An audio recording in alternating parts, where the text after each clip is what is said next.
a single signature worth 100 million pesos, a phone call that can stop a Senate hearing in its tracks, and a billing rate so high it isn't measured in hours.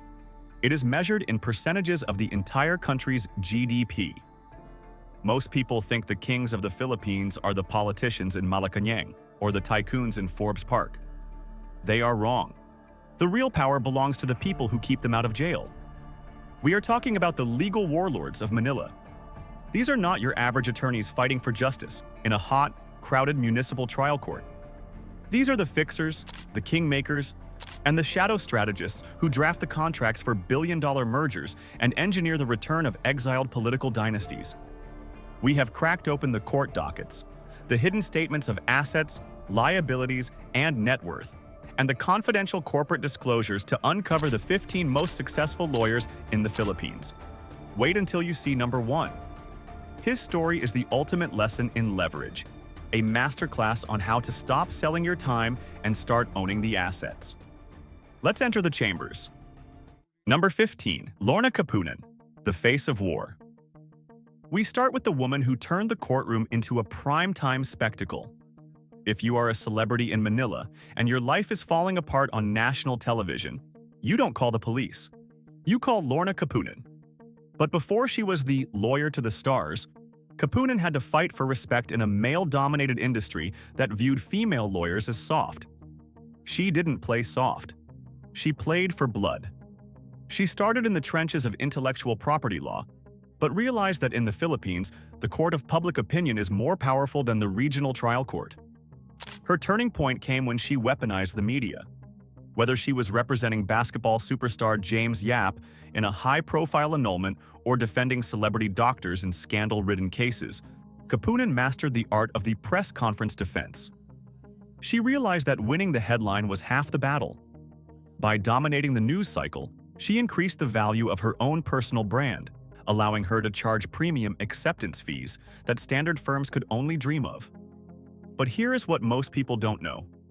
Her wealth isn't just from legal fees. It is from reputation management. When a billionaire or a politician hires Kapunan, they aren't just buying legal advice. They are buying a human shield. They are paying for her to stand in front of the cameras and take the heat so they don't have to. Her lifestyle reflects this high society status.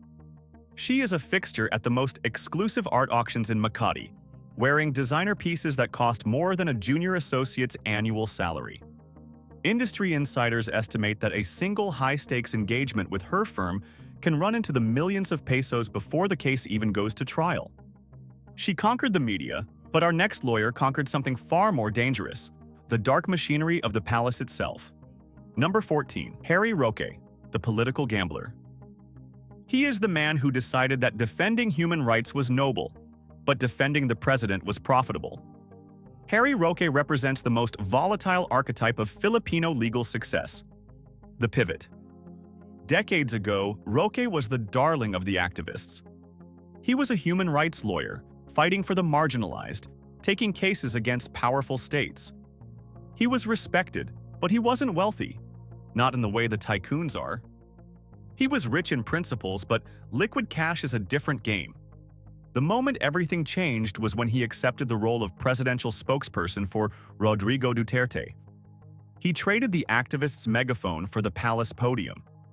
This was a gamble that destroyed his old reputation but exploded his financial status. But here is the detail that raised eyebrows across the country. In 2018, reports surfaced that the cash flow of a family-owned corporation associated with him saw a sudden, massive increase, a jump of over 125 million pesos in assets in a single year.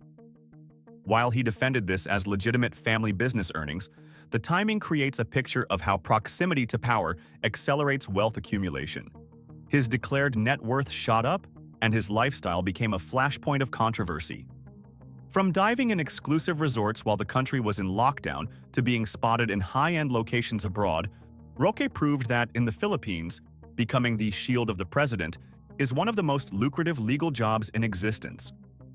Roque used his voice to build a fortune, but our next lawyer used his wardrobe to send a message that he was untouchable. Number 13. Salvador Panelo, the stylish strategist. If Roque is the shield, Salvador Panelo is the sword, a sword wrapped in Versace and Gucci. He served as the chief presidential legal counsel, a position that essentially made him the personal consigliere to the most powerful man in the country. Panelo spent years in the trenches of criminal defense, taking on cases that other lawyers were too afraid to touch.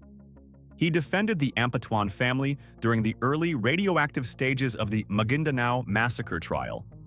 He defended rapists and murderers. He built a reputation as a lawyer who did not care what the public thought, as long as the client could pay. His ascent to the cabinet of President Duterte was his coronation. It validated his decades of loyalty to the Davao Group. He didn't just get a salary, he got access. In the Philippines, the ability to whisper in the president's ear regarding legal appointments and pardons is a service that has no price tag. It is priceless. But look closely at his attire. Panelo does not dress like a bureaucrat. He dresses like a rock star. This sartorial extravagance, leather jackets, ripped jeans, luxury scarves, is a calculated signal of new money power. It says, "I am not bound by your rules." His declared assets in his SL showed a steady multi-million-peso increase during his time in office, but the true measure of his success is his network. He remains a key figure in the inner circles of the former administration, a position that ensures his law firm will never lack for wealthy clients who need a back channel to power. Panelo mastered the art of influence, but our next lawyer didn't just influence the city. He literally owns the land it is built on. Number 12. Francis Tolentino, the landed lord. Francis Tolentino is not just a lawyer, he is a feudal institution. Before he was a senator, and before he was the chairman of the MMDA, he was the mayor of Tagaytay City. And in the Philippines, if you control Tagaytay, you control a gold mine. Tolentino didn't start as a national figure. He started as a local executive in a sleepy resort town. But he had the foresight to see what Tagaytay could become. He understood the intersection of law and zoning. The explosion of Tagaytay as the weekend playground for Manila's ultra-rich was the wave that Tolentino rode. As the political kingpin of the region, his family's influence over land use and development allowed them to build a landed dynasty. Here is the secret to his wealth. It is infrastructure arbitrage. When you are a lawyer who also controls the government agencies that build roads and bridges, you know exactly which plots of land will double in value before the first bag of cement is even poured. His declared net worth in his SALN consistently places him among the wealthier senators, often exceeding 60 million pesos. But this is a conservative estimate. The Tolentino family's grip on one of the most lucrative real estate markets in the country suggests a financial depth that goes far beyond a government salary. He rules the land, but our next lawyer rules the darkest corners of the courtroom, defending the people everyone else calls monsters. Number 11. Siegfried Fortun, the devil's advocate. If you are a billionaire and you have committed a crime that is on the front page of every newspaper, you do not call a friend. You call Siegfried Fortun. Fortun didn't build his firm, Fortun Narvasa and Salazar, by taking easy cases. He built it by taking the impossible ones. He is best known for leading the defense of the Ampatuan family in the Maguindanao massacre trial, the single deadliest event for journalists in history. Taking that case was a calculated risk. It made him a pariah to the public, but a hero to the underworld elite. It signaled to every corrupt politician and warlord in the country that Fortun would defend them no matter how gruesome the crime. But here is the financial reality. The acceptance fee for a case like that, the money you pay just to get him to shake your hand, can run into the millions of pesos, and that is before the meter starts running. Fortun specializes in attritional litigation. He drags cases out for years, bleeding the prosecution dry while his firm collects massive hourly billings. Insiders in the legal community speak of his wealth in hushed tones. He is known to be an avid collector of vintage and luxury cars, a hobby that requires a level of disposable income that only the top 0.1% of lawyers possess. He has turned being the villain's lawyer into a luxury enterprise. Fortun fights in the mud, but our next lawyer operates in the air-conditioned halls of the Senate, writing the budget that runs the country. Number 10. Franklin Dreelan, The institutional giant. Franklin Dryland is a titan. He has been the Senate president 3 times. But before he was a politician, he was the rainmaker for ACRA Law, the most prestigious and powerful law firm in the Philippines. Dryland wasn't born into a political dynasty. He was a working lawyer. He climbed the ranks of ACRA Law by being brilliant, eventually becoming the managing partner. He realized early on that the real money wasn't in arguing cases, but in writing the laws that corporations have to follow. His transition from private practice to the Department of Justice and then to the Senate created a revolving door of immense value. He knows where every skeleton is buried in the Philippine legal code because he helped dig the holes. Here is what makes him truly wealthy: institutional memory. Corporations pay a premium for lawyers who know how the government actually works. Even when he is not in the Senate, his network of appointees and former staff remains embedded in the bureaucracy. His SALN consistently shows a net worth of over 100 million pesos, making him one of the wealthiest individuals in the upper chamber. But his true asset is his influence over the national budget, specifically the pork barrel allocations that have defined Philippine politics for decades. He lives a life of quiet, established power in exclusive subdivisions, the kind of wealth that doesn't need to shout because it owns the microphone. Dryland mastered the Senate, but our next lawyer was born into a media empire and used her law degree to protect the crown jewels. Number 9. Annette Gozon Valdez, the media heiress. She is the daughter of the king, but she carries her own sword. Atamir Annette Gozon Valdez is not just a lawyer. She is the senior vice president of GMA Network and the president of GMA Films. The struggle for Annette wasn't poverty, it was legitimacy.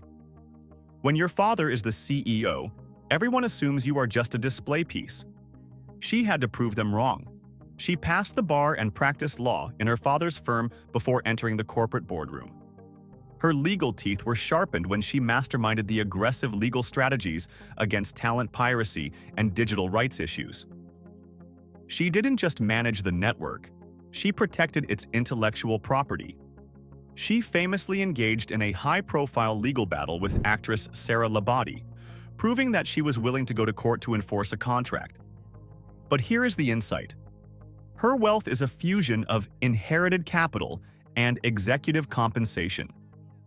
As a top executive in a publicly traded media giant, her compensation package includes salaries, bonuses, and stock options that rival the top CEOs in the country. She lives the life of a true crazy rich Asian. We are talking about a wardrobe straight from the runways of Paris Fashion Week, vacations in the most exclusive European resorts, and a collection of Hermes bags that could fund a small municipality. She represents the next generation of legal wealth, using the law to manage a billion-dollar family conglomerate. She inherited an empire, but our next lawyer was born into a political clan and used his legal mind to navigate the treacherous waters of corporate boardrooms. Number 8. Gibo Teodoro, the intellectual tycoon. Gilberto Gibo Teodoro is the definition of blue blood. A bar top-notcher, a Harvard Master of Laws graduate, and a scion of the powerful Cojuangco clan. He is the smartest guy in the room, and he gets paid for it. Gibo's struggle is the weight of expectation. Being a Cojuangco and a bar top-notcher means you cannot fail. He had to navigate the complex, often violent world of Tarlac politics while maintaining the polished image of a corporate statesman. While his presidential bid failed, his financial success never faltered. The turning point for his wealth wasn't in government, it was in the private sector. When he wasn't the defense secretary, he was the chairman of Sagittarius Mines and an independent director of BDO Unibank. This is the secret. The golden handcuffs of corporate directorships. Sitting on the board of the Tsai family's bank, or a massive mining firm, pays millions in bonuses and stock incentives for attending a few meetings a year. Companies pay for his name and his legal brain to legitimize their operations. His lifestyle is one of intellectual luxury. He is a licensed pilot who flies his own planes. He lives in a world where intelligence is the ultimate currency, backed by the safety net of one of the largest old money fortunes in Southeast Asia. Gibo sits on boards, but our next lawyer builds the firms that break monopolies and make kings. Number 7. Pancho Villaraza, the Shadow Kingmaker. In the hushed corridors of Makati, they simply call it the firm. And the man at the head of this fearsome organization was attorney Arthur Pancho Villaraza. Pancho didn't start with a massive firm. He started with a group of young, hungry lawyers who wanted to disrupt the establishment.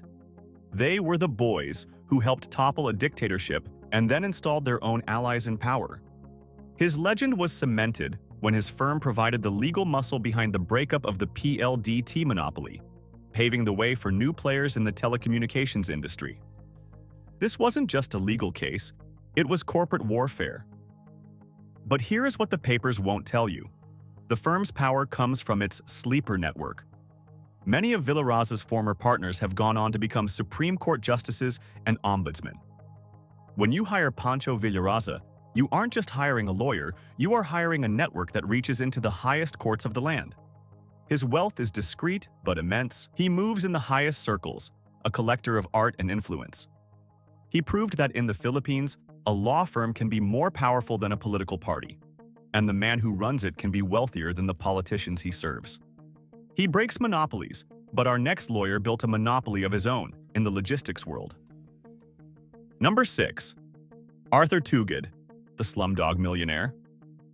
Before he was the Secretary of Transportation, Arthur Tugad was already a very wealthy man.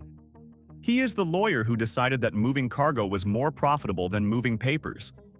Tugad's story is cinematic. He grew up in the squalid slums of Tatalan, Quezon City. He literally lived in a shanty.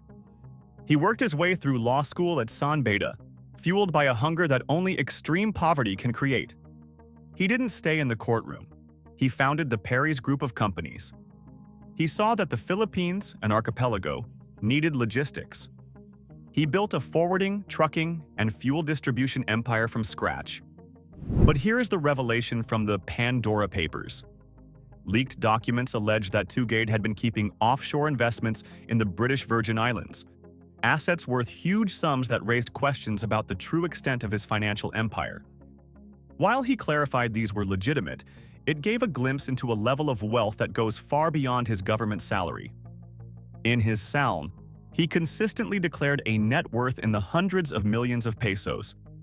He turned his legal training into a business weapon, navigating customs laws and transport regulations to build a fortune that is tangible, movable, and massive. He built a logistics empire, but our next lawyer built a brand so loud it drives a Ferrari. Number 5. Nilo Divina, the Rainmaker. If there is one lawyer who defines the modern era of hypergrowth and bling, it is Nilo Divina.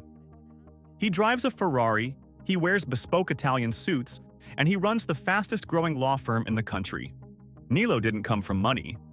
He tells stories of growing up poor in Caloocan, sharing a single piece of tuyo, dried fish, with his brother for a meal. That hunger never left him. He became the dean of the UST Faculty of Civil Law, but he wanted more than academic prestige. He founded Divina Law and aggressively recruited clients.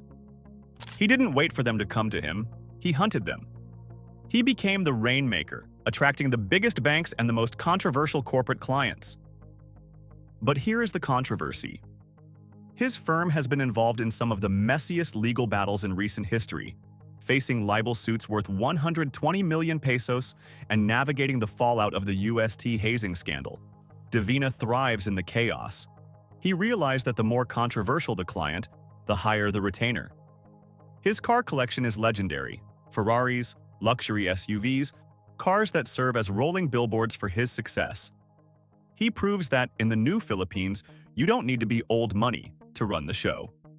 You just need hustle and a very good marketing strategy. Divina flashes his wealth, but our next lawyer prefers the quiet power of the boardroom, controlling the electricity that powers the entire city. Number 4. Ray Espinosa, the corporate titan. Adair Ray C. Espinosa is the 300 million peso employee. He is not the owner, but he might as well be. He is the right-hand man of tycoon Manny V. Pangilinan, and his signature moves markets. Espinosa was a bar top-notcher, number 1 in 1982. He could have been a great litigator. Instead, he chose the path of the conciliere. He embedded himself in the corporate structure of the MVP group, becoming indispensable. The moment he became the president and CEO of Meralco, the country's largest power distributor, he entered the stratosphere of executive compensation. Here is the math.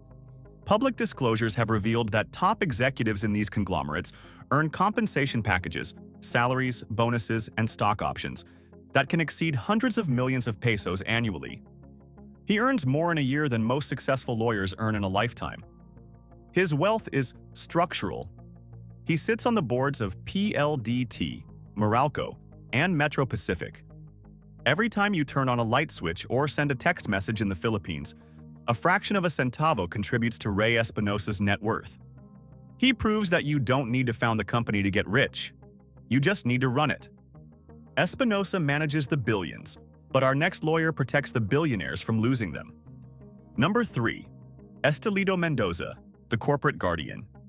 He is known as the attorney of last resort. Estelito Mendoza is the man you call when you are a titan of industry or a former president, and the government is trying to take your empire away. Mendoza served as the Solicitor General during the martial law era. He defended the dictatorship. When the regime fell, he could have faded away. Instead, he reinvented himself as the ultimate defender of the old guard. His turning point is a list of victories that shouldn't have been possible. He successfully defended Lucio Tan. He defended Danding Cojuangco in the San Miguel shares case. He defended Presidents Estrada and Arroyo. He wins cases that involve billions of pesos in assets. But here is what most people don't know. He doesn't just get paid in cash. He gets paid in positions. He has sat on the board of directors of San Miguel Corporation for decades. The director's fees and profit shares from that position alone are enough to make him one of the wealthiest individuals in the country. He lives in Forbes Park, the most exclusive neighborhood in the Philippines. His home is a fortress of old-world wealth, paid for by saving the fortunes of the oligarchs. He proves that if you can protect the king, you get to live in the castle. Mendoza protects the throne, but our next lawyer sleeps in the palace. Number 2. Liza Araneta Marcos, the strategist. Before she was the First Lady, Liza Araneta Marcos was a ruthless, brilliant, and highly successful lawyer. She is the brain behind the return of the Marcos dynasty. She is an Araneta, old wealth, but marrying into the Marcos family after their exile was a risk. She had to navigate decades of legal battles, freezing orders, and international scrutiny targeting her husband's family. She founded M& Associates, formerly Most Law. While her husband was rebuilding his political career, she was building a legal fortress. Her firm became known for its expertise, and her influence in the judiciary became the stuff of whispers in every law school in the country. The secret insight is her role as the architect. She didn't just practice law, she organized the legal and political machinery that brought the Marcoses back to Malacañang. Her wealth is a combination of her own practice, her family's Araneta assets, and the recovered influence of the Marcos estate. In their 2024 joint SALN, the first couple declared a net worth of 389 million pesos. But this is just the paper trail. The combined family assets and influence capital are immeasurable. She lives a life of imperial luxury, New York, London, Manila, collecting art and properties that define the apex of Filipino society. She holds the highest political power, but the man at number 1 holds the power of the airwaves. He didn't just win the case, he bought the network. Number 1. Felipe Gozon, the billionaire broadcast king. We have arrived at number 1, the man who proved that the ultimate legal victory isn't winning the case, it's owning the client. Most lawyers are happy to charge by the hour. Attorney Felipe Gozon wanted to charge by the commercial break. Decades ago, he was just the legal counsel for a struggling TV station called RBS, the precursor to GMA. He was an outsider looking in, watching the original owners fail to make a profit. Then came the coup. In a move that is studied in law schools as a masterclass in corporate takeover, Gozon didn't just ask for his fees, he demanded equity. Along with his partners, he stepped in, restructured the debt, and engaged in a ruthless boardroom war that eventually saw him oust his own brother-in-law to seize the throne of GMA Network. But here is what most people don't know. Gozon didn't become a billionaire by being a lawyer. He became a billionaire by being a shark. He used his legal mastery not to protect the network, but to restructure it, ruthlessly cutting costs, battling unions, and fighting competitors until GMA was the most profitable station in the country. Today, he sits on a throne worth over $370 million, over 20 billion pesos, according to Forbes. He travels in private jets paid for by the very airtime he used to negotiate for others. He owns real estate, aviation companies, and banks. Felipe Gozon is the #1 most successful lawyer in the Philippines because he transcended the profession. He stopped selling his time and started selling influence. And that is the difference between a rich lawyer and a global status tycoon. From the celebrity defenders like Lorna Kapunan to the billionaire broadcast kings like Felipe Gozon, these lawyers prove that in the Philippines, the law is not just a profession. It is a path to immense power. They have moved from the courtroom to the boardroom and from the sidebar to the Forbes list. So, which of these legal titans impressed you the most? Was it the sheer hustle of Nilo Divina or the empire building of Felipe Gozon? Let us know in the comments below. And if you want to see the hidden wealth of the politicians these lawyers defend, click the video on your screen right now. You won't believe the mansions they are hiding in plain sight. Subscribe for more deep dives into the world of hidden wealth. I'll see you in the next one.